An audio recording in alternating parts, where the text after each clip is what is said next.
शिवाजीनगर परिसरातील जिजामाता कॉलनी शिवशक्ती चौक येथे गेल्या तब्बल 15 वर्षापासून पडीत अवस्थेत असलेल्या इमारतीचा वापर टवाळखोर आणि गुन्हेगारी प्रवृत्तीच्या तरुणांकडून सुरू असल्याने परिसरातील नागरिकांमध्ये भीतीचे वातावरण निर्माण झाले होते।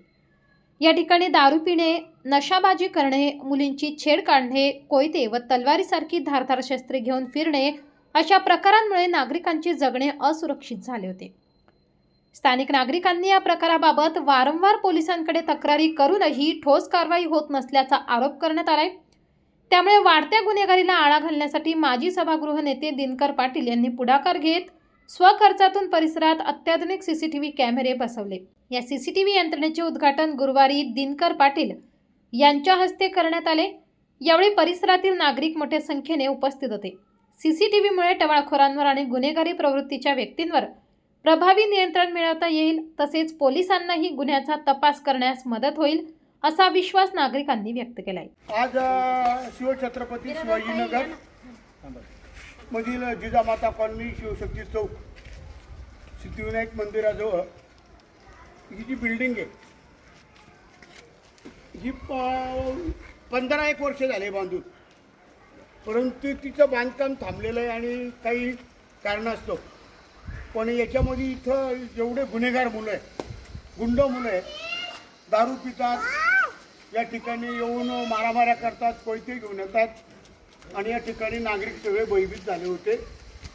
आणि रात्री माझ्या सगळ्या भगिनी बंधू सगळे आले, कारण लहान लहान बालांना, सगळ्या मुली बाळींना खूप त्रास व्हायचा आणि ते खूप गुन्हेगारी प्रवृत्तीचे मुलं आहे।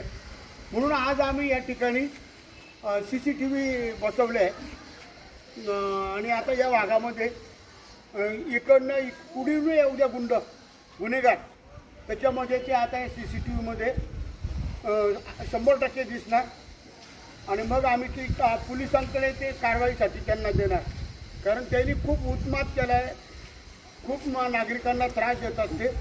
त्या दृष्टिकोनातून या सगळ्या भगिनी रात्री सगळे बंधू आले। आज बघा हे लहान लहान मुलं, या मुलाबाळांना सुद्धा इथं खूप मोठं भीतीचं वातावरण झालं, म्हणून आज आम्ही या ठिकाणी CCTV बसवले। त्यामुळे हिला माझ्या बंधू भगिनीला या परिसरामध्ये खूप मोठं आधार होणार आहे आणि त्यांना संरक्षण मिळणार आहे। माझी विनंती आहे की गंगापूर पोलीस स्टेशनच्या सन्माननीय वरिष्ठ पोलीस आणि पोलिसांना की तुम्ही या गुन्हेगारांवर वचक ठेवा, त्यांच्यावर कारवाई झाली पाहिजे। अनेक वेळा पत्रव्यवहार केले, परंतु कोणत्याही प्रकारची या गुन्हेगारांवर कारवाई झाली नाही।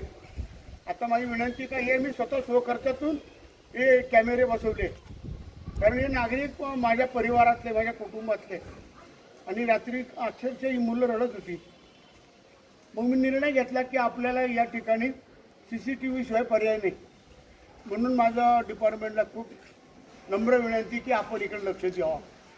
आणि जे गुन्हेगार आहे, गुन्हेगारांना सगळ्यांना माहिती आहे, नाशिक जिल्हा कायद्याचा बालेकिल्ला, आणि त्या नगरामध्ये जर तुम्ही आता धिंगाणा केला, वस्तादांनो, तुमचे पोलिसांकडून चांबडे लोंबवणार, तुम्हाला एवढा तुमचा रोग घालणार।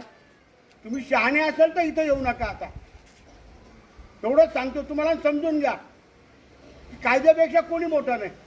तुम्ही जर इथं आले आणि या नागरिकांना आता जर त्रास दिला नाही बिल्डिंगमध्ये, तुम्ही या फक्त। आता तुम्ही आले का तुमची CCTVमध्ये तुम्ही कैद होणार आणि सगळं मी डाटा पोलिसांना देणार, याची नोंद घ्या।